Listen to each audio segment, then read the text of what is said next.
할렐루야. 오늘 어린이 주일입니다. 다음 주일은 이제 교회에서 어버이 주일로 지키고, 오늘 아마 우리 교인들이 많이 빠지신 것 같은데 부모님 뵈러 가는 분들도 많은 줄 압니다. 오늘은 우리 어린이 주일인데 어린이에 대해서 좀 생각했으면 좋겠습니다. 어린이 주일이란 것이 조금은 우리가 무겁게 받아들여지는 그런 때에 우리가 살고 있습니다. 국가적으로, 교회적으로 다음 세대가 아주 많이 줄어들고 있기 때문입니다. 우리가 어린이 주일을 맞아서 여러 가지를 좀 생각해 봐야 되는데요. 오늘 특별히 하나님께서는 이 생명, 어린 생명들 어떻게 보시는지 좀 잘 살피면서 우리가 조금 더 그들의 귀에 귀를 기울이고 그들의 말에 귀를 기울이고 그들에게 관심을 가지고 존중할 줄 아는 그런 마음이 생겼으면 좋겠습니다.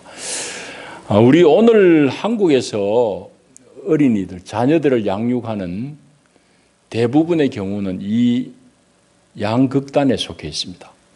제가 아는 친구 목사님은 저를 만나면은 자랑 삼아 자주 이야기합니다.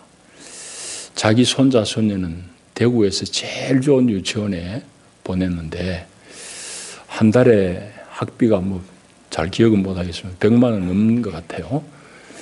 그런 고급 유치원에 보냈는데 거기 가면은 어린 아기 때부터 영어 다 가르치고 원어민들이 영어 다 가르치고 바이올린, 발레 다 배운다고 그래 막 자랑을 합니다. 자랑하는데 제가 들어줘야 되지요. 그렇게 이제 자식들에게 돈 아까운 줄 모르고 막 투자하는 그런 유형의 교육 방식. 또 한 가지는 가끔 우리가 텔레비전 이런 뉴스를 통해서 마음이 너무 불편하고 안타까운 소식 듣잖아요. 부모란 게, 엄마란 게 자식을 그냥 아예 유기 방기하는 거예요. 내놔놓고 자기 마음대로 돌아다니다가 애가 그냥 굶든지 말든지 그렇게 애들을 함부로 내놓는 그런 경우들. 조금 더 심하면 학대하고 또 심지어는 아이들 생명을 죽음에 이르게 하는 그런 경우들도 가끔 우리가 뉴스를 통해서 듣습니다. 양쪽은 다 극단이죠. 근데 양극단은 통하게 되어 있습니다. 이 양극단에 공통점이 있습니다. 여러분 무엇인지 알겠어요? 아주 그냥 100만 원, 200만 원 들여가지고 애들 유치원 때부터 어린이집부터 사립 유치원에 보내는 그런 케이스와 애들 그냥 학대하고 그냥 죽도록 두들겨 패는 그런 경우들. 양극단이 가지고 있는 공통점이 있어요. 그것이 무엇인가 하면은, 부모가 자기 자녀를 자기의 소유로 생각하기 때문이에요.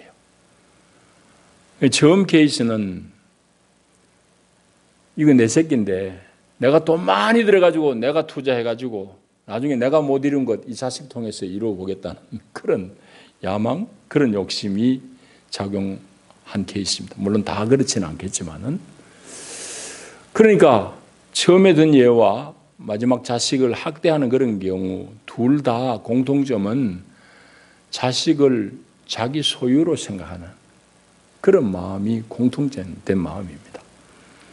여러분, 오늘 어린이 주일인데 본문 말씀을 통해 가지고 어린이를 다시 한번 생각해 봤으면 좋겠습니다.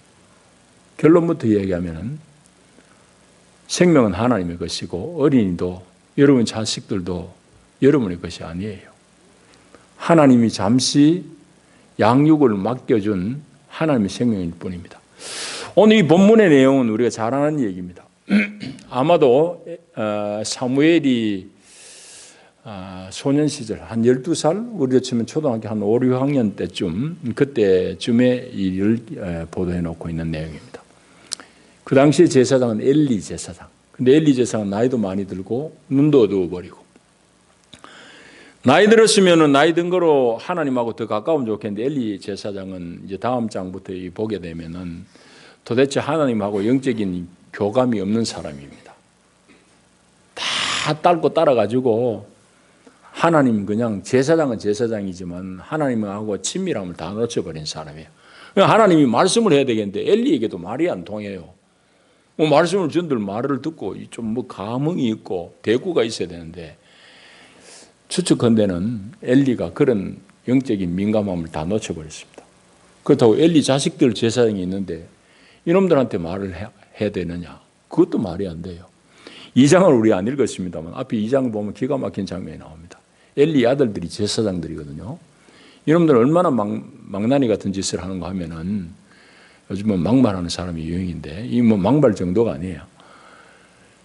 있는 성전에서 수정도는 여자들을 갖다가 겁탈하기도 하고 하나님 전에 드린다고 제물을 가져오면은 먼저 검사하고 맛있는 부분 잘라가 자기들이 다 먼저 처먹어버리는 이런 아주 망나니 같은 놈들입니다. 하나님이 이들에게 명색은 제사장이지만 무슨 얘기를 하겠냐고요. 하나님 마음이 답답하겠지요. 그 이제 사무엘이 12살 때쯤 됐는데 그때 사무엘이 늘 엘리의 양육 아래서 이제 교육받고 자라는데 이 3장이 보도하고 있는 내용으로는 성전에서는 제사장이 늘 밤새 불을 안 꺼뜨리도록 성전 안에 등불을 감금하는 것이 제사장의 직무거든요. 그 일을 지금 엘리도 나이 들은 못하고 자식들 맡길 만한 못 믿으니까 자식들도 못 맡기고 누가 하는가 하면은 소년 사무엘이 합니다. 그래서 3절에 보면 하나님의 등불은 아직 끄지 아니하였으며 그러니까 밤중이라 이 말이죠. 등불을 밝혀놓고 있을 때인데 사무엘이 성전에서 잠을 잡니다. 그 일을 이제 사무엘 소년이 하는 거예요. 엘리의 자식들이 못하니까. 그런데 하나님의 음성이 들립니다. 사무엘아 사무엘아. 사무엘은 하나님의 음성을 처음 들었으니까 몰라가지고 자기 선생님이 부른 줄 알고 쫓아가지고 선생님 날 불렀습니까? 내가 안 불렀는데 너 가서 자거라. 이 일을 3번이나 반복합니다. 3번째 가가지고 선생님 또 불렀습니까? 하고 가니까 내가 너 안 불렀는데 하니까 그때 엘리가 머리에 푹 스치는 게 있습니다. 아, 하나님이 사무엘을 부르는구나 싶어가지고 너 가서 누워있다가 재차 하나님께서 부르거든 여호와여 종이 여기 있습니다. 말씀하옵소서라고 대답하거라. 그렇게 이제 가르칩니다. 그러니까 이제 사무엘이 다시 성전에 들어가가지고 4번째 하나님께서 부르는 그 음성을 듣고 답을 했다는 것이 오늘 성경 10절까지의 내용입니다. 이게 오늘 본문의 내용이거든요. 자, 방금도 얘기했듯이 엘리에게 하나님이 말씀하시면은 첫 마디에 통하고 말이 잘 전해지면 너무너무 좋겠는데 하나님께서 엘리에게 말씀하시지 않고 사무엘에게 말씀하실 수밖에 없었던 이유, 오늘 본문을 통해서만 해도 1절, 2절을 통해서 보면은 엘리가 육신의 눈이 어두워졌을 뿐만 아니라 영안이 이미 닫혀버린 사람이고 하나님 말씀 들을 귀도 막혀버린 사람입니다. 그 내용은 이제 뒷장부터 쭉 자세히 나와요. 그러니까 엘리가 영적으로 아주 둔감해져 버렸습니다. 자식들은 말할 것도 없고요. 그러니까 하나님은 아이 사무엘, 소년 사무엘을 불러서 그에게 말씀하실 수밖에 없어요. 그 이제 오늘 10절까지 읽었습니다만 11절부터는 어마어마한 그런 말씀이 이제 사무엘에게 주어집니다. 엘리의 집안을 하나님이 심판하시겠다는 것을 말씀해요. 그거는 우리가 읽지 않았습니다. 자, 그것이 이제 오늘 이 본문의 내용인데 이 사무엘이라는 인물을 오늘 우리 좀 잘 살펴봐야 되겠습니다. 여러분 오늘 본문을 통해서 이제 사무엘을 좀 봐야 될 텐데 여러분들은 이 성경 말씀은 잘 몰라도 이미 사무엘에 대해서는 한국 사람이라고 그러면 다 눈에 익었습니다. 여러분들은 다 모르고 지나갔을 텐데 사무엘을 많이 보면서 여러분들 다 잘하셨어요. 특별히 이제 글쎄요 청년들은 모르겠는데 한 40대 이상은 어릴 때부터 사무엘을 늘 눈여겨보고 자랐습니다. 여러분 어디서 많이 본 줄 압니까? 버스 타면 버스 기사 위에 사진에 붙어 있는 것. 오늘도 무사히 그 사진은 기도하는 그 어린이가 바로 사무엘입니다. 그거 다 보고 컸잖아요. 옛날 버스 그거 없는 버스 없어요. 보험이 없을 테니까 버스 기사 사고 나면 큰일 나잖아요. 그러니까 다 버스 기사들마다 자기 머리 위에 그 천장에 보면은 오늘도 무사히 하는 기도하는 소년상이 있다고. 그게 바로 사무엘 그림입니다. 우리 한국 사람은 사무엘에 대해서 다 익숙해요. 사무엘인 줄 모르고 익숙하지만은. 자, 그렇게 이제 사무엘은 우리와 익숙한 인물인데 어떤 사람인가 하면은 어머니 한나가 아기를 못 가져요. 그러니까 아버지 엘가나가, 사무엘의 아버지 엘가나가 둘째 부인 분인날을 했습니다. 둘째 부인은 아이를 순풍순풍 잘 낳거든. 첫 부인이 완전히 식은 밥 신세입니다. 둘째 부인이 애를 잘 낳으니까 그 부인한테 서름도 받고요. 얼마나 그냥 어려운 그런 시절을 보낸지 모릅니다. 그래서 한나가 한날은 하나님 앞에 아예 작심하고 가서 하나님께 기도합니다. 마음을 토하면서 울며 기도해요. 그게 이제 1장에 나옵니다. 그렇게 기도해서 얻은 아들이 바로 사무엘이에요. 그래서 하나님 앞에 한나가 울면서 부르짖기를 서원 기도를 해요. 하나님, 내가 자식 못 낳아가지고 저 분인나 첩한테 내가 이리 서러움을 받는데 하나님 나한테 자식 좀 달라고. 자식 주시면은 하나님께 바치겠다고. 그래서 서원을 해요. 근데 서원 기도 덕분에 그만 애가 들어선 겁니다. 임신을 하게 됐어요. 그래 얼마나 기쁘겠어요.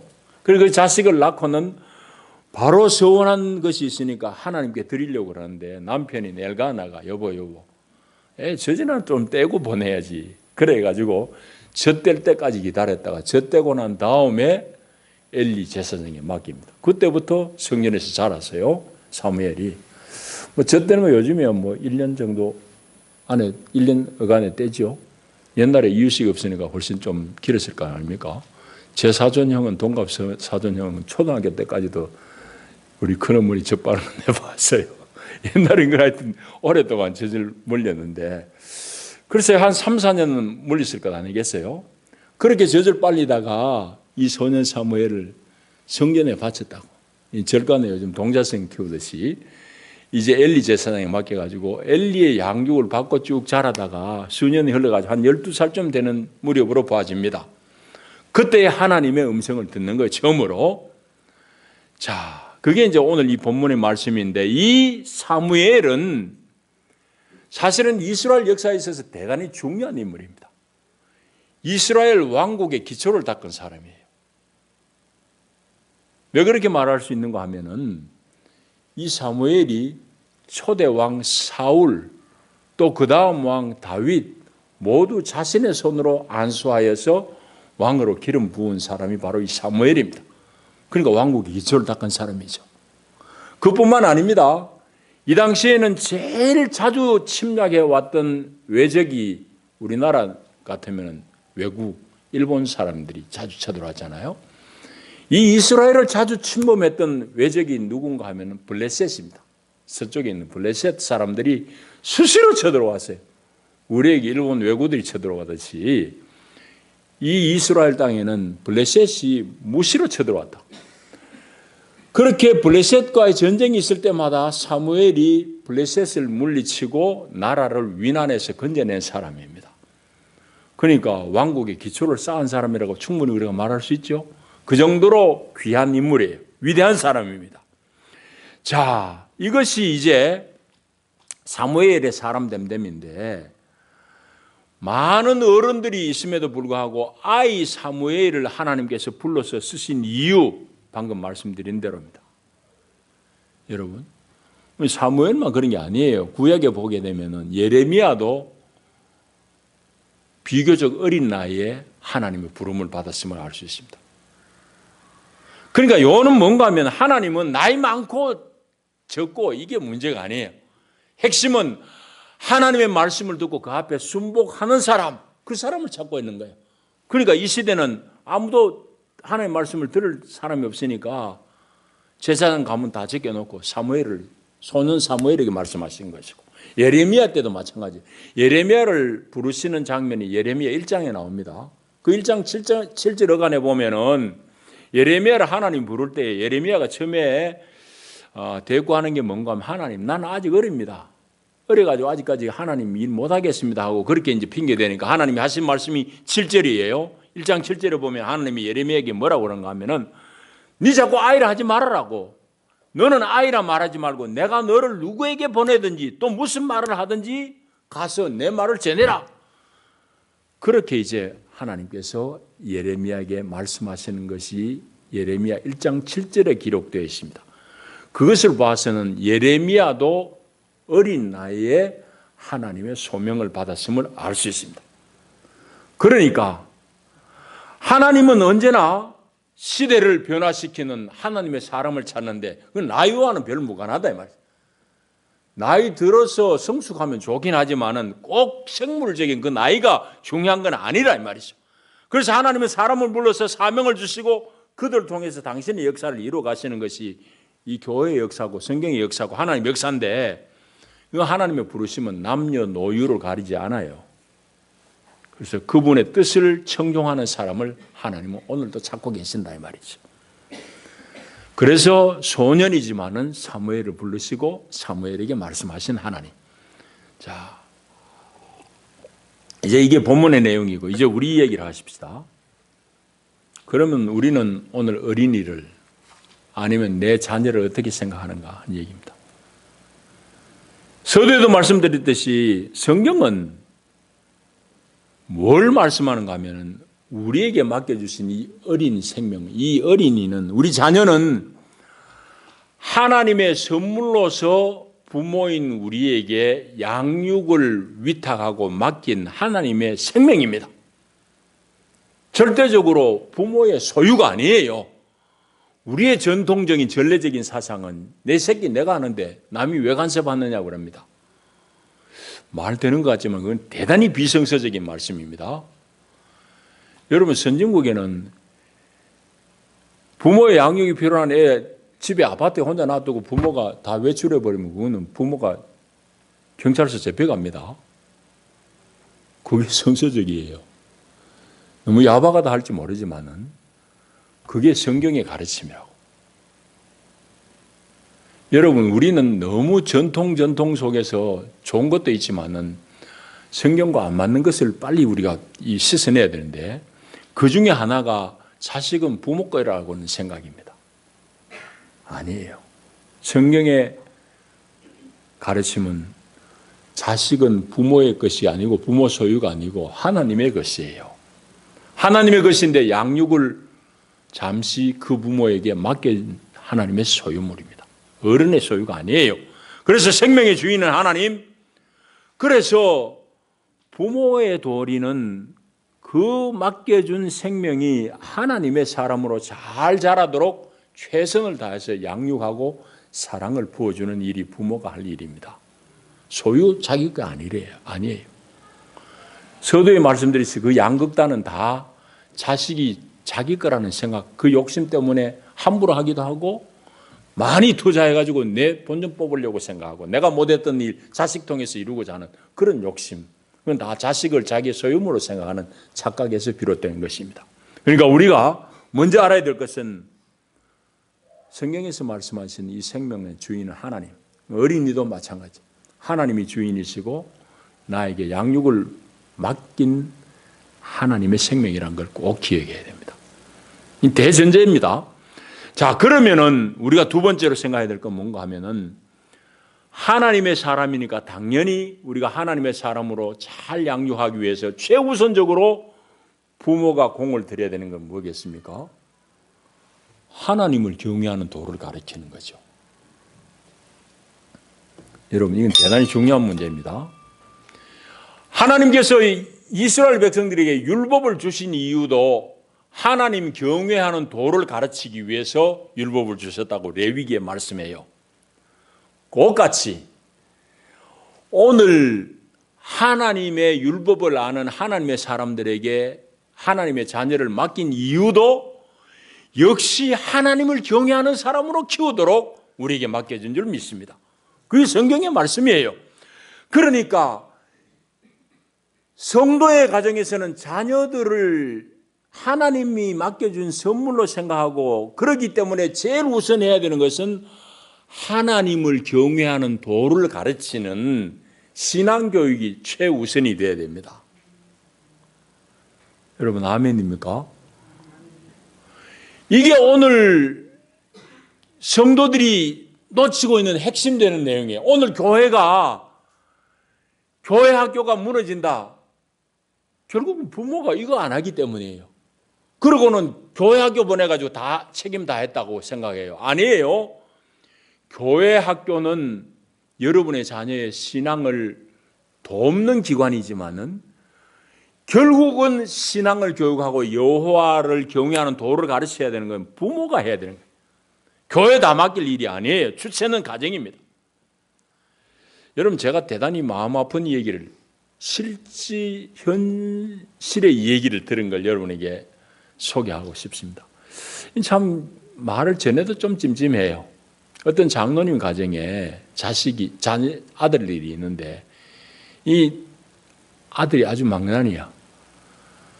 그냥 온 동네방네 그냥 사고란 다 치고 그러니까 뭐 돈은 얼마나 깨 먹겠어요. 그냥 헛군데 돈 다 쓰게 만들고 이러니까 애비 된 그 장로님이 얼마나 마음이 아프겠어요. 그 자식 보고 막 그냥 혼을 냅니다. 이놈 새끼, 네 같은 놈 내가 낳고 내가 좋아했다고.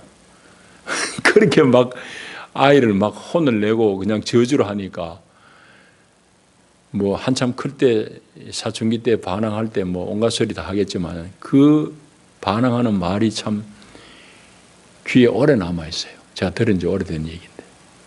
그 자식이 아버지인 장로에게 하는 말이 돈 함부로 쓴다고 막 혼을 내니까 하는 말이 아버지 떼먹은 11조 내가 좀 쓴다고 뭐 그렇게 화내느냐고 그렇게 대꾸했다는 얘기를 제가 들은 적이 있습니다.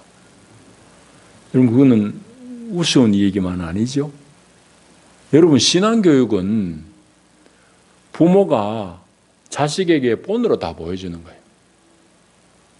그냥 말로 한다고 그게 되는 게 그게 교육이 아니에요. 그건 지식의 전수는 되지만은 본을 보여줘야 돼요. 그거 안 되는데 그게 신앙교육이 되겠습니까? 그 아이가 교회에 와서 뭐 교사의 목사의 말을 듣겠느냐고. 자기 아버지가 아무리 들어도 그냥 그래 안 사는 걸 보고 큰 아이인데. 그러니까 여러분 신앙교육은 주체가 부모가 되어야 되는 게 마땅한 거예요. 그게 성경적인 가르침입니다. 그래서 우리가 두 번째로 생각해야 될 것은 하나님의 선물인 자녀들을 가르치는데 제일 중요한 것은 신앙에 대한 교육. 그 핵심은 하나님을 경외하는 도를 가르치는 것. 그것은 내가 살아야지 자식이 그렇게 하나님 경외해요. 내가 하나님 경외 안 하면서 입으로 경외하라고 한다고 그게 되겠습니까? 절대 안 되는 거죠. 자, 그 다음에 마지막으로 우리 얘기를 한 가지 더 해보십시다. 우리가 어린이 주일을 맞고 하면서 우리가 다음 세대, 차세대에 대해서 관심을 더 깊이 가져야 됩니다. 그리고 그들을 인정할 수 있어야 됩니다. 이건 여러 방면에서 우리 얘기를 할 수 있습니다. 우리는 요즘은 성년 예식도 안 하기도 하거니와 성년식 여러분 하신 분 있어요? 아마 별로 없을 거예요. 우리는 그거 다 놓쳐버렸어요. 그건 대단히 귀한 거거든. 우리 혼례 예식만큼 성년 예식도 대단히 중요합니다. 이 통과 의례를 하는 것은 그 통과할 때마다 이 새로운 그 자의식이 생기거든요. 그러니까 그런 것들을 잘 해줄 필요가 있는데 우리는 하여튼 전통적인 성년 예식도 안 하기도 하거니와 해도 지금 우리나라는 20살에 합니다. 20세 성년식 해요. 근데 유대인들이 몇 살에 하는가 하면은 13살에 합니다. 13살에 아주 엄숙하고 성대한 잔치를 하면서 성년식을 해요. 그리고 성년식을 하고 나서는 아들을 향해서 바 미츠바라고 부릅니다. 율법의 사람, 율법의 아들, 계명의 아들이요 이런 말입니다. 너는 이제 하나님의 말씀을 받았으니 하나님의 말씀에 대해서 책임 있는 존재야. 그렇게 인정해 줍니다. 이게 유대인들의 성년식입니다. 우리하고 7년 차이 나죠. 그들은 13살 되는 때의 어른으로 하나님의 율법에 대해서 책임 있는 사람으로 인정해 주는데 우리는 20살 얼마나 늦어집니까? 그만큼 우리가 오랫동안 아이들을 아이로만 자꾸 생각하는 거예요. 이 책임 있는 성숙한 인격으로 인정해 주지 못하지요? 그런 예들은 우리 삶 속에서 넉넉히 녹아 있습니다. 저는 자라면서 많이 들은 얘기가, 특별히 외가에 가면은 외할머니가 좀 엄했거든요. 우리 이 손자 손녀들이 어른들 말하는데 뭐 자꾸 질문을 하고 이러면은 외할머니가 말씀하셨더니 지금도 귀에 써내요. 애들은 어른 말이 끼어들지 말고 뒷전에 가서 놀아라 이래요. 여러분 그런 말 하시고 다 들으면서 자랐죠. 근데 그 말이 사실은 대단히 좋지 않아요. 애들을 자꾸 대화에서 배제시키고 나가 놀아라는 얘기입니다. 여러분 그걸 성경적인 사람이면은 그런 상황에서 자기 자식에게, 자꾸 참견하는 자식에게 너 무엇이 그래 궁금하니? 그분을 어떻게 그래 생각하느냐고 물어봐야 될 것이고, 정 어른들의 대화에 자꾸 끼어서 방해하면은 그래 너 잘 듣고 질문할 거 나중에 아빠하고 혹은 엄마하고 얘기하자, 뭐 이 정도로 얘기해야 될 것입니다. 근데 우리는 너무너무 자연스럽게 애들이 부모의 대화에 끼어드는 것을 우리는 배제하고 꾸중했습니다. 이런 것들이 오늘 우리가 다 이제 겪게 되는 이런 문제들의 단초라고요. 또 좀 더 얘기하자면은, 이건 뭐 선거판에서 얘기해가지고 대단히 좀 미안한 얘기입니다. 그러나 이거는 뭐 이쪽 저쪽 편들으려고 하는 얘기가 아닙니다. 우리나라는 투표할 수 있는 선거 연령을 19살로 제한하고 있습니다. 그런 나라들은 세상에 별로 없습니다. 거의 세계 대부분 나라들 다 18세입니다. 심지어 오스트리아 같은 나라는 16살 되면은 투표할 수 있도록 투표권을 줍니다. 16살. 우리는 19살이에요. 그리고 18살로 하는 대부분의 나라들도 지금 곧 16세로 낮춰야 되겠다는 논의가 활발해요. 그런데 우리는 이게 자기 표 계산하기 바빠요. 도대체 젊은이들에 대한 관심이 없기 때문이에요. 표 계산해가지고 나이 한 살 늦추면 우리가 손해보나 이익이나 이걸 얘기하지만은 국가의 장래를 생각하면 당연히 투표권 있는 사람이 정치인들이 관심을 가져야 될 거 아니에요. 잘하는 사람들이 관심을 가져야지. 그게 노인들에게도 득이 되는 거지. 이제 아무런 경제력 없고 늙어가지고 죽을 사람들한테 표 얻어가 어떻게 하겠냐고. 사실이 그렇잖아요. 그러니까 이거는 여야를 떠나가지고 하나님의 관점에서도 우리가 청소년들에게 더 깊은 관심을 가져야 된다는 점에서도 그런 것도 다 복음적으로 우리가 해석이 가능한 겁니다. 또 더 나아가서 우리 교회 안에서도 마찬가지입니다. 교회에서도 우리 어린이를 포함해서 젊은이들에게 더 귀 기울여야 됩니다. 그들의 말에 귀 기울여야 되고 그들을 존중하는 분위기를 만들어 가야 됩니다. 제가 이 설교를 준비하면서 미국 장로교회 헌법을 어제 저녁에 이렇게 검색해가지고 쭉 읽어봤어요. 듣는 대로만 얘기 못하니까. 그들의 당회원들의 선출 규정에는 모든 계층, 모든 부류의 사람들의 의견을 다 반영할 수 있는 당회원을 뽑습니다. 그러니까 여전도회 대표, 청년 대표 다 들어오는 거예요. 그래서 교회 일을 의논합니다. 우리 교회는 비교적 덜하다고 저는 자부하지만은 장로님들 보고 자꾸 교인들의 의견을 들어오라고 얘기를 하지만은 지금 교회가 자꾸 청년들이 내 빼는 달아나는 이유, 복음에 대한 확신이 부족하기 때문이기도 하지만 교회 안에 재미없다는 얘기지. 꼰대들만 앉아서 지금 마음대로 다 한다는 얘기지. 그러니까 아들이 도망가 버리잖아요. 전국 청년연합회 회장이 여전도에 전국 총회한데 와가지고 눈물을 글썽이면서 얘기하더라고. 젊은이들이 교회에서 숨을 못 쉬고 다 도망갑니다. 부산에 있던데 말이 막 그래요. 그거는 푸념으로만 들어서는 안 돼요. 사실은. 그러니까 교회가 다음 세대에 관심을 가진다는 건 말이 아니라 그들의 말에 실질적으로 우리가 귀를 기울이고 그들의 의견을 존중해 줄 줄 알아야 돼요. 너희들은 조용해. 뭐 한다고 그래? 아닙니다. 그건 아주 우리가 우리가 가졌던 나쁜 전통입니다. 여러분, 그런 게 아니에요. 그래서 교회에서도 앞으로는 젊은이들에게 대해서, 어린이들에게조차도 더 귀 기울이고 그들을 존중할 줄 아는 그런 교회가 되어야 될 줄 압니다. 자, 이제 말씀을 정리하십시다. 하나님은 오늘 소년 사무엘을 들어서 너무너무 귀하게 쓰세요.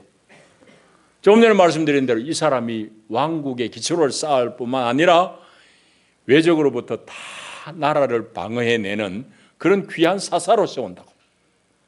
그런데 그 일의 단초가 10세 소년일 때부터 하나님의 부르심으로 인했습니다. 여러분, 우리도 조금은 더 젊은이들에 대해 관심을 가지고 하나님이 어린 생명을 귀하게 여기고 그에게 사명을 맡긴다고 그러면은 우리도 조금은 더 열린 마음으로 다음 세대에 관심을 가지고 그들의 말을 들어줘야 될 것 아니겠습니까? 여러분, 어린이 주일, 우리가 양육하고 있는 자녀들도 있고 손자, 손녀들도 있을 것입니다. 하나님의 관점에서 그 자녀들을 잘 양육하시고 그래서 하나님의 나라를 이루어가시는 여러분이 되기를 축복합니다. 기도하십시다. 하나님 아버지, 오늘도 우리를 부르시고 주의 거룩한 말씀으로 우리를 먹이시니 감사옵나이다. 하나님, 소년 사무엘을 불러서 하나님 거룩한 일을 맡기신 주님의 마음을 우리가 얻기를 원하나이다. 우리 자녀들을 하나님의 사람으로 잘 양육해내는 우리 부모들이 다 되게 축복하여 주옵소서. 예수님 이름으로 기도합나이다. 아멘.